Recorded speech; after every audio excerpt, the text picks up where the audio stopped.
The wind howled across the jagged cliffs of Big Sur, California, carrying with it the salty breath of the Pacific Ocean far below when the unthinkable happened. A disabled black woman named Aisha Monroe, her wheelchair teetering on the edge of a sheer drop, was shoved forward by the boot of a police officer who never imagined she could survive the fall. Her scream echoed into the void as she plummeted, but what those cops did, what no one could have known, was that Aisha had spent years learning to fly, not with wings, but with the unbreakable spirit forged in the fires of a life that had tried to break her 1,000 times before. If you're ready for a story of raw courage, shocking betrayal, and a revenge so sweet it'll leave you breathless, hit that subscribe button right now and turn on notifications, because this is one ride you don't want to miss. Aisha Monroe wasn't supposed to be on that cliff at all. She was a 38-year-old Paraglider from Oakland, sharp as a blade, with a laugh that could fill a room and eyes that saw through lies like glass. Born with a rare spinal condition that left her legs useless since birth,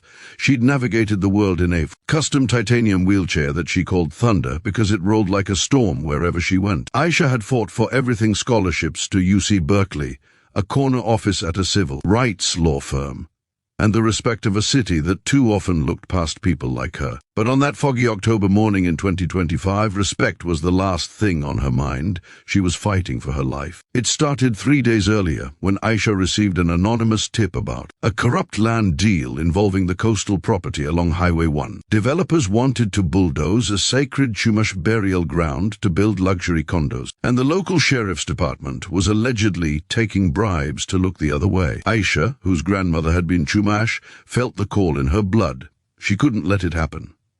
Armed with a GoPro, a drone, and a fire in her gut, she drove her modified van to the cliffs to document the illegal surveying equipment she, Dean told, was hidden there. She did expect to find 3 deputies waiting for her, their cruisers parked like vultures on the dirt access road. The lead officer, a man named Sergeant Harlan Graves, was a hulking figure with a buzz cut and a smirk that said he'd never lost a fight. He did T-rig. "Ma'am, this is private property," he barked, though Aisha knew for a fact the land was public trust. She tried to reason, holding up her phone to record, but Graves snatched it and crushed it under his boot. The other 2 deputies, younger and twitchy, flanked her wheelchair as she demanded they return her property. That when the situation turned ugly.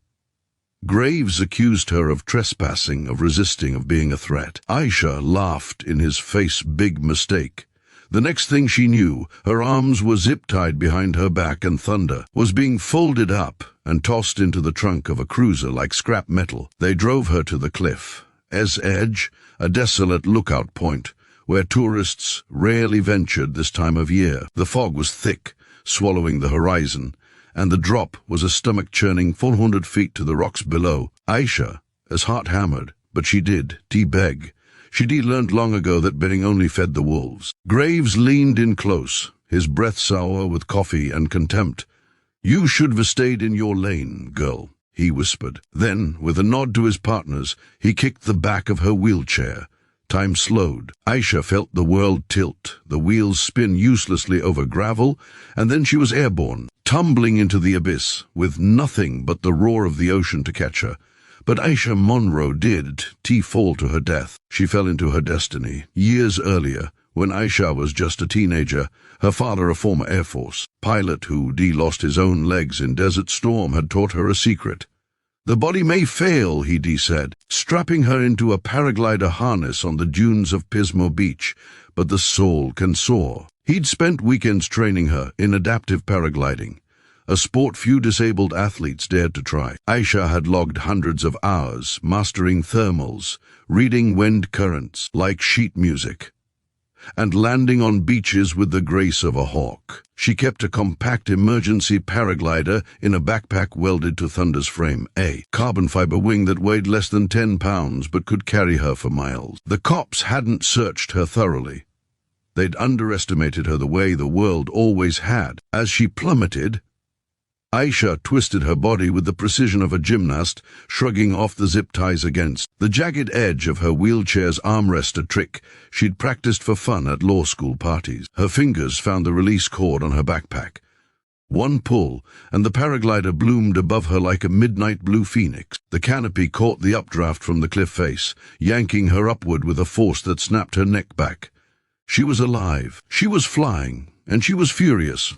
From the cliff's edge, Graves and his deputies stared in slack-jawed horror as Aisha soared out over the ocean, her silhouette cutting through the fog like a blade. She banked hard left, riding a thermal that lifted her higher, until she was a speck against the clouds. Her GoPro, miraculously still strapped to her chest, captured every second the plunge, the deployment, the impossible ascent. She laughed into the wind, a sound of pure, unfiltered triumph. Those men had tried to erase her, but they'd just given her the sky.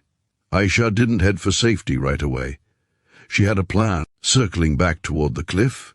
She dipped low enough to see the deputies scrambling, radios crackling with panic. Graves was screaming into his handset, no doubt calling in a cover story. She couldn't hear him, but she could read his lips. She's gone. No body, no evidence. Aisha smiled grimly. They thought they won. They were wrong. She landed miles down the coast, on a secluded beach accessible only by foot or air. Her legs were useless, but her arms were iron, and she dragged herself to a payphone at a shuttered campground. One called to her best friend, Marcus, a tech genius who built half the apps in her phone, and the gears were in motion. Marcus pulled the GoPro footage via cloud sync, edited it into a tight 3-minute clip, and uploaded it to every major platform with the caption, "Cops tried to murder me. I flew away. Justice for Aisha." By the time Aisha hitched a ride back to Oakland in the bed of a sympathetic fisherman, struck, the video had 1 million views. The internet exploded. Hashtags trended worldwide. News helicopters buzzed the cliffs, searching for the miracle woman. Protests erupted outside the Monterey County Sheriff's office, with crowds chanting Aisha's name. Graves and his deputies were suspended pending investigation, but Aisha knew suspensions weren't enough. She wanted justice, the kind that left scars. Back in her apartment, surrounded by her legal team and a growing army of supporters, Aisha plotted her next move. The paraglider footage was damning, but she needed more proof of the bribery, the land deal, the burial ground desecration. Marcus hacked into the sheriff's department servers ethically with a warrant. Aisha's firm secured and found emails linking Graves to the developers. But the smoking gun was a voice recording on Graves' own body cam, which he'd forgotten to turn off. In it, he bragged about taking care of the nosy cripple. For a 6-figure payoff, Aisha listened to it on loop, her jaw tight, tears burning but never falling. She wasn't crying for herself. She was crying for every person those men had hurt before her. The trial was a circus. Aisha rolled into the federal courthouse in San Francisco in a new wheelchair, this one painted with a mural of wings. The prosecution played her GoPro video on a loop. The courtroom silent except for the whoosh of wind and Aisha's defiant laughter. Graves took the stand, sweating through his suit, claiming Aisha had jumped to fake her death for clout. The jury wasn't buying it. When Aisha testified, she didn't just recount the attack, she performed it. She described the physics of her flight, the wind speed, the thermal lift, turning cold science into poetry. "They gave me the sky," she said, "and I took it." The verdict came fast. Guilty on all counts: attempted murder, conspiracy, evidence tampering. Graves got life. His deputies took plea deals for 20 years each. The developers were indicted. Land deal cancelled, the Chumash burial ground preserved as a national monument. Aisha was offered millions in settlements, but she donated most of it to adaptive sports programs for disabled kids. She kept enough to buy a cliffside house in Big Sur, with a ramp that led straight to a launch pad for her paraglider. 1 year later, on the anniversary of her fall, Aisha returned to the cliff. The fog was gone, the sun blazing gold over the Pacific. A crowd had gathered: reporters, activists, kids in wheelchairs clutching toy paragliders. Aisha wore a flight suit the color of midnight, her hair braided with eagle feathers. She didn't speak to the cameras. She just smiled, spread her arms, and ran off the edge. The canopy opened, and she soared, looping twice before landing on the beach below to cheers that shook the cliffs. But the story doesn't end with triumph. It ends with a choice. Aisha stood on that beach, sand in her wheels, and looked up at the cliff where she'd almost died. She thought of Graves, rotting in a cell, cursing her name. She thought of her grandmother, whose bones now rested in peace. And she thought of the girl she'd been, the one who'd once believed the world would always push her down. That girl was gone. In her place was a woman who'd learned that falling wasn't the end, it was the beginning of flight. Aisha. Monroe never flew commercially again. She didn't need to. Every time she launched from her cliff, she carried the world with her, the weight of injustice, the lift of hope, the wind of change. And somewhere, in a prison yard under a grey sky, Harlan Graves looked up and saw a speck against the clouds. He knew what it was. He knew who it was. And for the first time in his life, he was the one who felt small. So tell me, from which part of the country are you watching this video? Drop it in the comments below. I read every single one.